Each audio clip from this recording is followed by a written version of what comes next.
किसी समय हिमालय की तलहटी में एक छोटा सा राज्य था जिसका नाम सूर्यवंश था। यह राज्य अपनी हरियाली, फूलों की महक और झरनों की मधुर आवाज के लिए जाना जाता था। सूर्यवंश के राजा महाराज विक्रमादित्य और रानी सुमित्रा के एकमात्र पुत्र थे, राजकुमार वीरेंद्र, जिन्हें लोग प्यार से वीर कहते थे। वीर न केवल अपनी तलवारबाजी और घुड़सवारी में निपुण थे, बल्कि उनका दिल भी सोने जैसा था।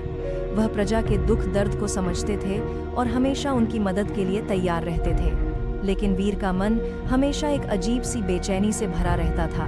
उसे लगता था कि उसका जीवन अधूरा है, जैसे कोई अनजानी चाहत उसके दिल में छिपी हो।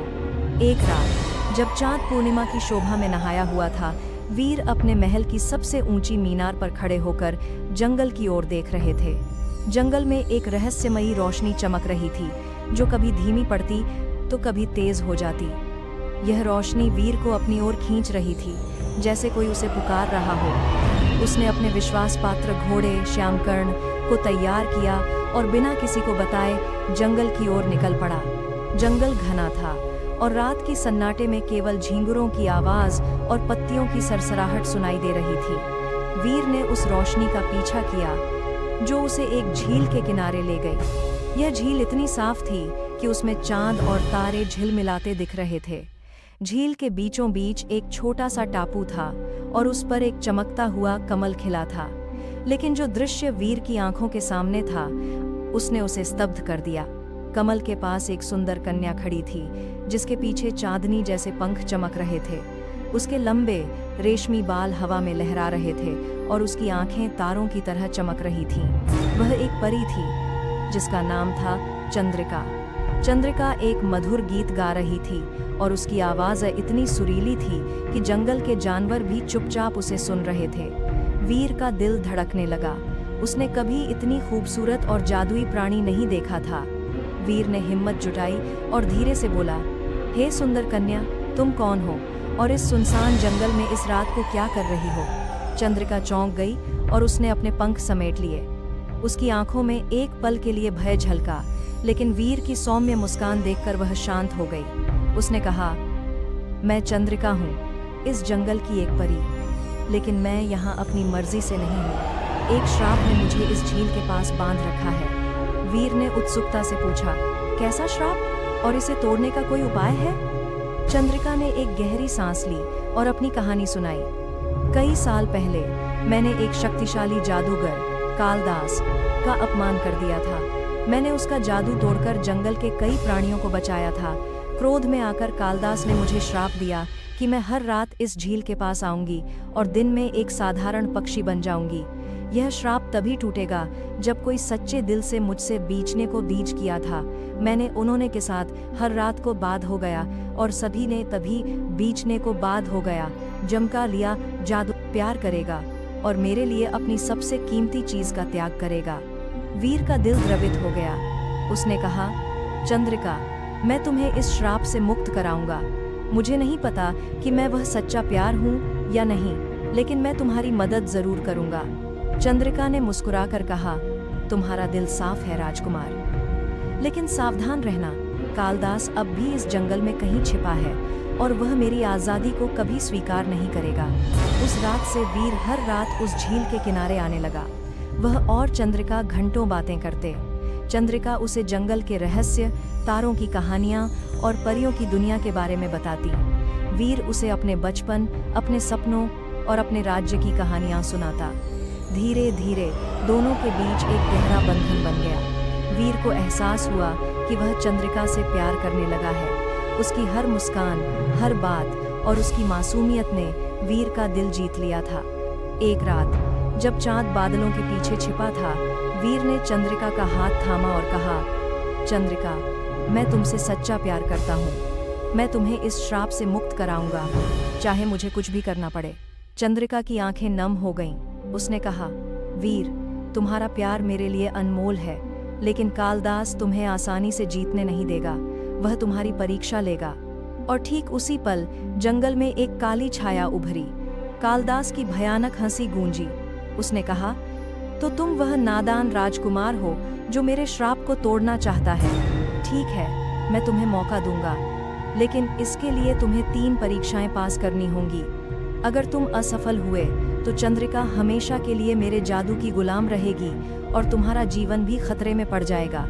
वीर ने बिना डरे कहा, मैं तुम्हारी हर चुनौती स्वीकार करता हूँ कालदास।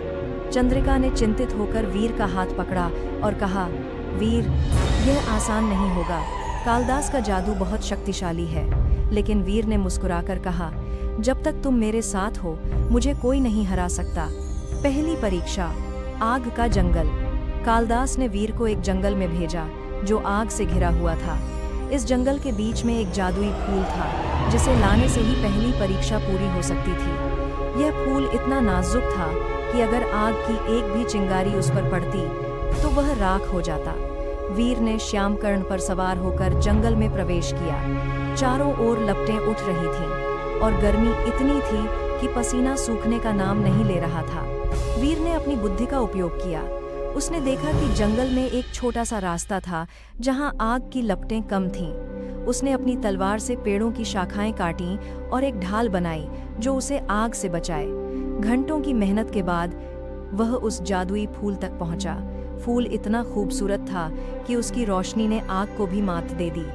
वीर ने सावधानी से फूल को तोड़ा और उसे अपनी अंगी में छिपा लिया। जब वह कालदास के पास लौटा तो जादूगर हैरान रह गया। उसने कहा, तुमने पहली परीक्षा पास, लेकिन अभी 2 और बाकी है। दूसरी परीक्षा, समुद्र की गहराई। कालदास ने दूसरी परीक्षा के लिए वीर को एक विशाल समुद्र में भेजा। समुद्र के तल में एक मोती था जो इतना शक्तिशाली था कि वह कालदास के जादू को कमजोर कर सकता था।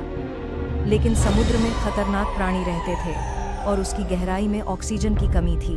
वीर ने हिम्मत नहीं हारी। उसने जंगल के किनारे एक बूढ़े मछुआरे से मुलाकात की जिसने उसे एक जादुई शंख दिया। यह शंख समुद्र के प्राणियों से बात करने की शक्ति देता था। इसके बाद जंगल के प्राणियों से इकहार देता था, वरन संहरार आधार किया प्राणियों, वरन संहरार आधारा। वीर ने समुद्र में छलांग लगाई। शंख की मदद से उसने समुद्र की रानी मत्स्य कन्या से मदद मांगी। मत्स्य कन्या वीर की सच्चाई और प्यार से प्रभावित हुई। उसने अपने सैनिक मछलियों को आदेश दिया कि वे वीर को मोती तक ले जाएं। रास्ते में एक विशालकाय शार्क ने वीर पर हमला किया, लेकिन वीर ने अपनी तलवार से उसका सामना किया और उसे भगा दिया। आखिरकार वह मोती तक पहुंचा और उसे लेकर कालदास के पास लौट आया। कालदास का चेहरा गुस्से से लाल हो गया। उसने कहा, तुमने 2 परीक्षाएं पास कर लीं, लेकिन तीसरी सबसे कठिन होगी। तीसरी परीक्षा, सच्चाई का दर्पण। तीसरी परीक्षा के लिए कालदास ने वीर को एक गुफा में ले गया जहां एक विशाल दर्पण रखा था। यह दर्पण किसी का भी सबसे गहरा डर दिखाता था। कालदास ने कहा, इस दर्पण में देखो और अगर तुम अपने डर का सामना कर सके तो चंद्रिका तुम्हारी होगी। वीर ने दर्पण में देखा। उसमें उसे चंद्रिका दिखी जो धीरे धीरे गायब हो रही थी। उसकी आवाज गूंजी, वीर, तुम मुझे नहीं बचा सकते, तुम असफल हो जाओगे। वीर का दिल डूबने लगा, लेकिन उसने अपनी आंखें बंद कीं और चंद्रिका के साथ बिताए पलों को याद किया। उसने कहा, मेरा प्यार सच्चा है और कोई डर मुझे नहीं रोक सकता। उसने दर्पण की ओर देखा और जोर से कहा, मैं चंद्रिका से प्यार करता हूँ और मैं उसे बचाऊंगा। उसकी आवाज इतनी शक्तिशाली थी कि दर्पण टूट गया। कालदास चीख उठा और उसका जादू कमजोर पड़ गया। उसी पल चंद्रिका का सुनहरा पिंजरा खुल गया। वह आजाद हो गई और वीर के गले लग गई। कालदास की शक्ति खत्म हो चुकी थी और वह हमेशा के लिए जंगल में गायब हो गया। वीर और चंद्रिका ने एक दूसरे को गले लगाया और उनकी आंखों में खुशी के आंसू थे। एक नया जीवन। वीर और चंद्रिका सूर्यवंश लौटे। वीर ने अपने पिता से कहा कि वह राजपाट नहीं चाहता क्योंकि उसका असली खजाना चंद्रिका का प्यार है। महाराज विक्रमादित्य ने अपने बेटे की सच्चाई और प्यार को देखकर उसे आशीर्वाद दिया। वीर और चंद्रिका ने जंगल के किनारे एक छोटा सा घर बनाया जहां वे सादगी और प्यार से भरा जीवन जीने लगे।